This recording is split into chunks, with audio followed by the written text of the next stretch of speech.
ಚಿಕ್ಕಬಳ್ಳಾಪುರದಲ್ಲಿ ಸೋಲಿಸಿರ್ತಕ್ಕಂಥ ಅಭ್ಯರ್ಥಿ ಈಗ ಲೋಕಸಭೆಯಲ್ಲಿ ಅಭ್ಯರ್ಥಿಯಾಗಿದ್ದಾರೆ. ಅವರು ಗೆಲ್ಲಿಸ್ತೀರ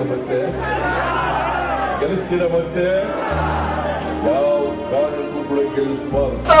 ಸುಧಾಕರ್ ಅಂತ ಅವರಿಗೆ ಸೋತು 8 ತಿಂಗಳಿರಕ್ಕಾಗಲ್ವೇ? ನಮ್ಮಲ್ಲಿ ಎಲ್ಲರನ್ನೂ ಮನವಿ ಮಾಡ್ಕೊಂತೀರಿ, ಈ ಮನುಷ್ಯನಿಗೆ ಮತವನ್ನು ಕೊಡಬೇಡಿ, ಸೋಲಿಸಿ ಮತ್ತೆ ಮನೆ ಕಳಿಸಂತ ಕೆಲಸ ತಾವೆಲ್ಲ ಮಾಡ್ಬೇಕಂತ ತಮ್ಮಲ್ಲಿ ನಾನು ಮನವಿ ಮಾಡ್ಕೊಂತೀನಿ. ಚಿಕ್ಕಬಳ್ಳಾಪುರದಲ್ಲಿ ಸುಧಾಕರ್ ಸೋಲೋದು ಖಚಿತ, ರಕ್ಷಾ ಗೆಲ್ಲೋದು ನಿಶ್ಚಿತ.